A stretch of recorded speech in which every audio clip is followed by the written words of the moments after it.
Today we are here with Mike Scheibel, broker owner of Baja Properties, also the developer of Las Mañanitas and Tortuga Bay, where we're at. Get into phase 2, which is launching, and also Carlos Jimenez, Juan is Charlie, broker of Nivesh Real Estate, and we're gonna have a really interesting conversation, San Jose all the way to the East Cape, and it's a pleasure to have Mike here, who's got a ton of experience here in Baja. So, Mike, how you doing? I'm doing well, thanks, Fletcher and Charlie, and thanks for inviting me today. I look forward to it. Big experience and fun stories. Yeah, it has been. Yeah, I mean, it's good to be here. We're like Fletcher said, thanks for having us here at Tortuga Bay. I mean, it's going to be interesting also to kind of see what you guys have going on for the upcoming future, and also like we just kind of want to get but a point of like your point of view of a bit of a history of like real estate, obviously down here in Los Cabos, Baja, the East Cape, and then get maybe like share a bit of your stories that you've actually already shared with me, which I think are super fun, about basically how was like the real estate market and maybe even like the way that real estate was sold like back in the days, because you got down here when? I arrived here in 1986, and I moved here on February, on Valentine's Day, 1986. Right. So it's been about 37 years now. And I opened the very first real estate company here, Baja Properties. So that was like the first real estate in basically Baja Sur, really? Basically, yes, it was. It was interesting because I was living in Vail, Colorado, Right. and I was in the timeshare business. And I was a young guy, and I was vice president of one of the timeshare companies. Back in the 80s, it was just starting in timeshare. And my boss told me one day, he says, "Hey, Mike, I know you've been wanting to move to the beach. I bought you tickets to this town, San Jose del Cabo, at the end of the Baja Peninsula." And he says, "You should go down there for a week. And you're going to meet the mayor, and you're going to meet the director of the Fomentor, the government development, and let us know if we should build a timeshare there." So it was kind of fun. I said, "Sure, give me the ticket. I'll go to Mexico. Never been." And when I got here, Charlie and Fletcher, back in those days, there was no airport. Right. So it was like literally like There was a runway and a tower and a thatched roof, and they were just building the first building. Right. And the guy picks me up and he brings me over here to San Jose del Cabo, and there was a dirt road around what we call the golf course today. Okay. There was no golf course. There was a big tractor out there making the first fairways of the very first golf holes ever been built here and being developed by Fomentor. So this gentleman, he takes me over to the only hotel here at the time, which was the Presidente, and he checks me in. And I just fell in love with the place. That whole afternoon, that whole evening. The next day he comes back to me, and I'm standing in the lobby and I have my luggage. And he says to me, "Mr. Scheibel, do you not like the Presidente Hotel? I'll take you to the beautiful Palmilla." I said, "No, take me to the airport," I tell him. And he says, "No, you can't go to the airport. We have a meeting with the mayor, and we have a meeting with the director of the development, and you have a whole week. You have to look at all of this." I said, "No, I've seen enough. I've seen it all. Take me to the airport." He goes, "Well, but you don't have a ticket. And we only have one flight a day." So he drives me out there. I sit on my luggage and I wait for the plane that comes from LA. And I say, "No, it's emergency. I have to get on the plane." And they let me in, and I fly to LA and pay for my ticket for what I just did. Really? And went home and packed up everything we owned. And Diana and I walked in the office in Vail, Colorado on Monday morning, and the boss yells at me. He goes, "What are you doing here? You're supposed to be in Mexico." And I said, no, listen, this is my resignation. I went on Friday. The place is beautiful. I came home on Saturday. I packed, and I'm taking your secretary with me. I later got married with Diana. And we left on Monday morning. And we drove right back here 4 days later and landed in San Jose del Cabo on Valentine's Day in 1986. Wow. And that was the beginning of our life here.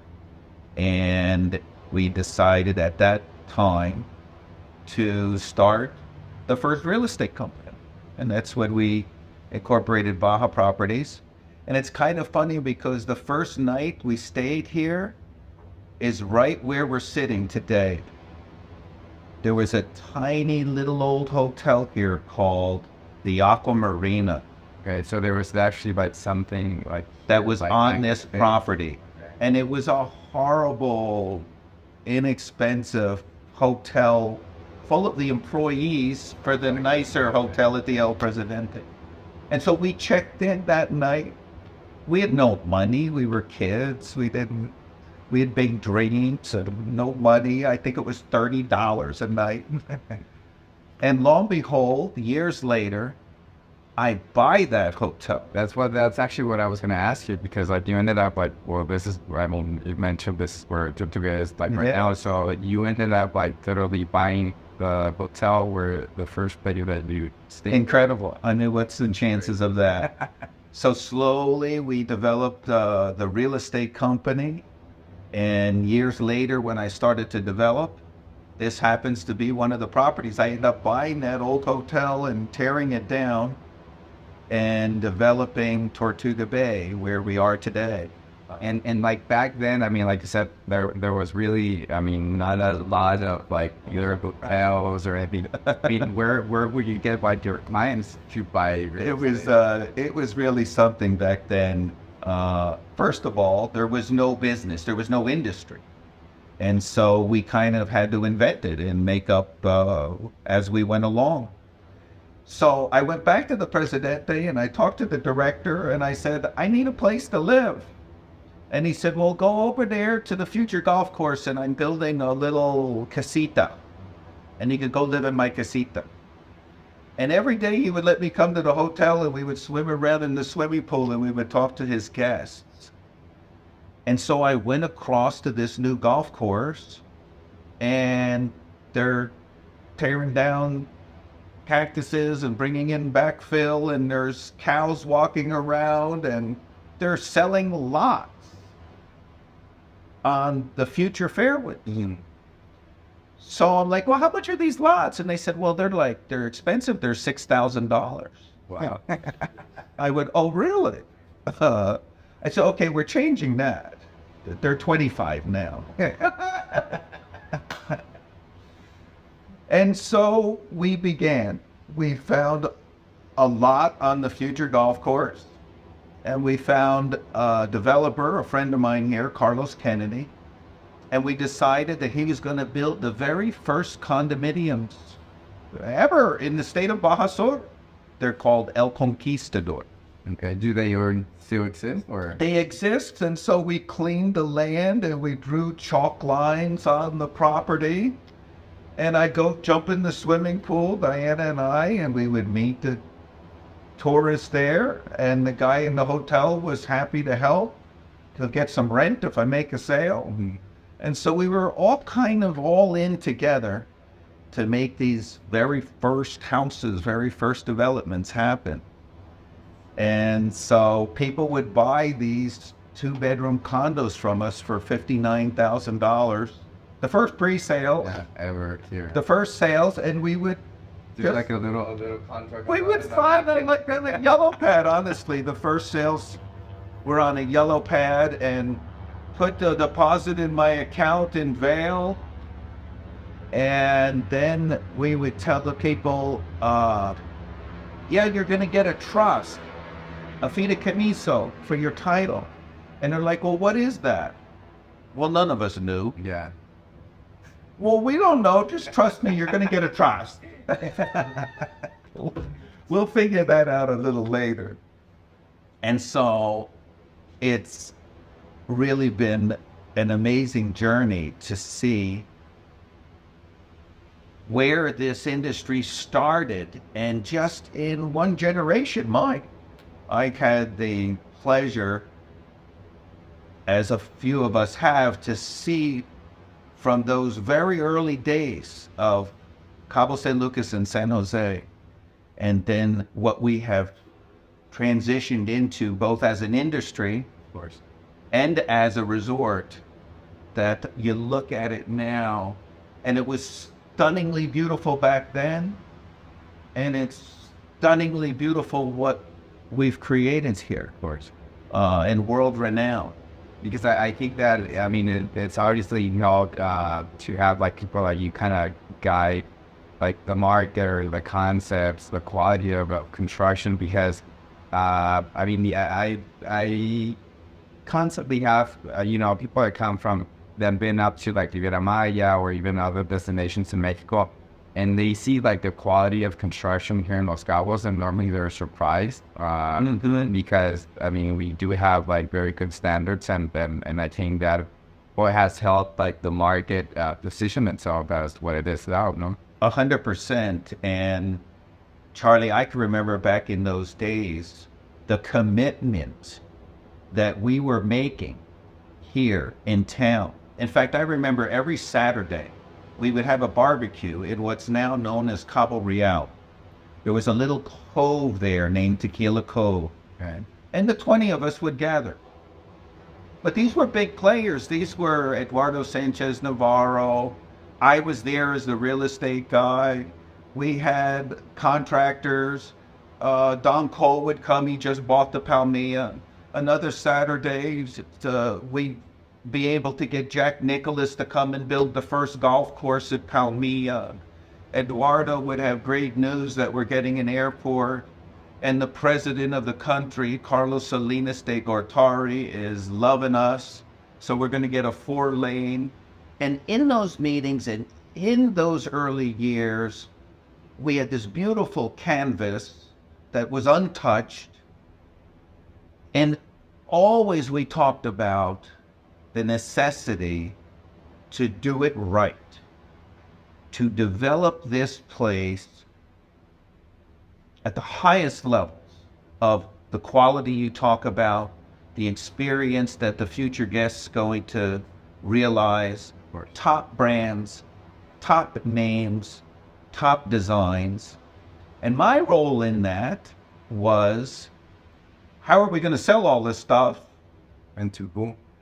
And how are we going to secure the sale process to assure that someday in the future we have an organized, safe, secure environment for the foreign guests and our mainland guests to come here and know that their purchases are safe, and that the process has been done at the highest standards of ethics and practices in our industry.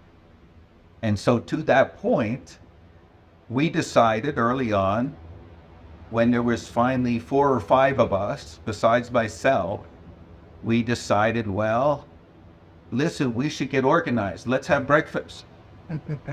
And so it was like 1989 or 1990. I called up the other 4 or 5 guys and gals, and I said, hey, let's have breakfast at the Cabo San Lucas Hotel. It's not even here anymore. So we come to breakfast. What's up, Mike? And I said, well, we need to work together, and we need to organize, and we should create a multiple listing service, whatever that is. I didn't even know. And I think we should have some rules that mainly protect our future purchases. And so I brought this piece of paper here, and I have 8 things written down on it. And so I wanted to talk to you guys about these 8 things. I think we should have exclusive listings.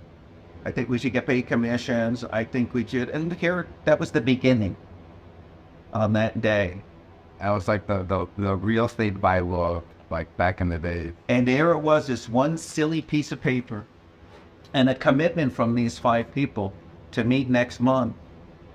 And next month. And in that process, we each had a book of the other guy's listings. You would come to the meeting with Xerox copies, and the next meeting, and we put them in our book, and that was the MLS. And that was the beginning of the media side of the MLS. And then we would bring out the piece of paper, and we'd say, hey, you didn't follow number 6 last week. And then somebody'd say, yeah, and I want to introduce number 9 and 10. Because we were learning, and we were making mistakes. And we were learning from those mistakes. And so to go full circle today, we sit here in 2023, and the MLS is now 33 years. We have 1,200 people at the table across the entire state of Baja California Sur. And that piece of paper is now 22 pages long, bilingual, and it's exactly how all of us 150 brokerages that are members, the commitment we make to operate, sign it once a year. All 1,200 of us, we sign it once a year like a Bible. Yeah. And the result, we sell $2 billion worth of real estate now. And everybody gets what they're promised. That's why we've had this kind of growth, I believe. It's secure. We haven't had frauds. Somebody makes a mistake, out. So we self-police because we really don't have governmental oversight in our industry of real estate. So we felt it was very important that we create our own self-driven policies, and that's what has transpired. Yeah, and you know, like, it's funny because, well, it obviously, I think it obviously makes that easier for either the sellers, agents, buyers, and recently I got involved in a project in the mainland, and so, I mean, I had the opportunity to kind of get the experience of how that real estate market works, you know, and it's a mess. It's a mess because there's no rules. I mean, you know, the so-called coyotes and everything, and that obviously, I mean, it's obviously unprofessional for the market and the industry. But I was surprised, and it was nice to kind of get that experience, and also honestly, they had heard like very good things about like our industry here in Los Cabos, and even commission-wise and so on. So they were eager to learn how did things here. You know, yes, as you know, like MLS, I mean, it's not present in another location. So I mean, it's a pretty good. It has a very positive side to have that platform, and just the way that real estate is dealt here in Baja, you know, 100% of that. I'm very curious. You know, I mean, even Marcus, like, I don't have MLS. No. And actually, I'm leading to an agent over there, and that large broker is like de facto little MLSs. In a sense. So bringing in an MLS levels the playing field, and they don't want that. So there's kind of like pushback. They still don't have that. So historical pricing and things like that. Yes. I'm curious because in 2023, we have all of this going, right? How was the market? Charlie was kind of sharing, and you might have like a funny story of just how agents, or back in the day, I'm sure it wasn't just like you signed paper and then it was like that. Can you give any examples of transactions or something interesting from the past, and just how that's changed from till now? Yes, in the past, and all the responsibility fell on us, the broker. So we were escrow. We had to receive these people's deposits. We had to receive their balance payments. We had to keep track of all that money. We had to then do all the disbursement. That was a nightmare. It doesn't belong in the hands of a real estate broker. Buyer and seller money belongs in escrow. And so that was one of the big things that we were burdened with. Another thing back in the day is we would make the sale because we're the commissioned agent, but we also had to help them get their title. So we had to be the intermediary between all the moving parts in Mexico to prepare your title to be executed before a public notary, and all this communication with the purchaser and seller, and all of that burden. It was a nightmare, and many agents just wanted to grab the commission and not follow up on all of that. So two things happened. One is, one of our members took the money that was in their corporate escrow, and that was a game changer. And when that happened, we made the rule that from now on, 100% of all of our transactions will be conducted by third-party escrows in the United States or Mexico, and from this day forward, no brokerage can ever touch that money. It does not go to sellers. It goes to escrow. And from escrow, everything gets distributed to the commissions, to capital gain taxes, to the seller, to homeowner dues, to everything like a normal transaction should be. So we resolved that problem. And then another very unique event took place on the complicated titling side. My dear friend Linda Neal from the settlement company was right here with me in 1986, and she recognized that we need a new business. We need a new industry. We need somebody between that complex title process and the buyer, and it shouldn't be you real estate agents. We should create a closing company. And she invented the settlement company. Now that was never before. Before, you had to go to the notary. But we have these foreign buyers, they're not even here. The Mexicans can go down to the notary and go through all of the effort of getting certificate of no lien, certificate of no payment, debt of taxes, getting water bills, getting their titles to the notary. But we created this industry in between. As you two know, it is now an industry. It's not just Linda Neal, it's a massive industry conducted now by attorneys or independent closing companies. That's very unique. It was originated here because of all of those complex problems we had in the early years. Another one of the problems back then, when I think about it, was we didn't use the real value. So you had these Mexicans selling their property. And I'd say, okay, I'm gonna buy your property, your condominium for $100,000. And they'd say, okay, but the title's only gonna say $20,000. What?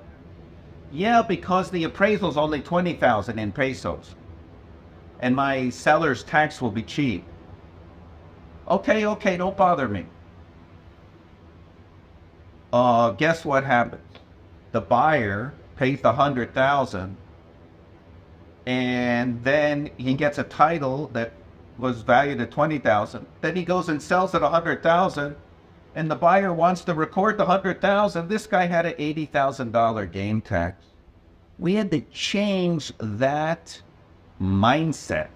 It was 100% of the transactions, and we had to say, no, stop this. The real value is going to be declared. It was like mutiny. I mean, it was an industry change. It was the change of a cultural, embedded process that was wrong. These three things combined were very significant events. Very significant. And to your point, Charlie, of the mainland, we received phone calls from all over the country, all year long, from everybody trying to put together the MLS. And when we send them our book of rules, they're speechless. They go crazy. They're like, oh my God, look at this thing. How do you do this? How do you get people to behave? It's very simple. If you don't behave, you're out. No, I have to be in. Yes, you do. It can't function unless you're in. And our little booklet now is, of course, online with 3,000 listings and photos and virtual tours and videos and drone videos. And our customers are purchasing from all over the world because of how advanced we've gotten on that tool, combined with our security of escrow the money, get this third-party closing company to do the right job. And then on the developer side, as developers, we were sticking to our earlier commitments, make the finest products ever built in Mexico.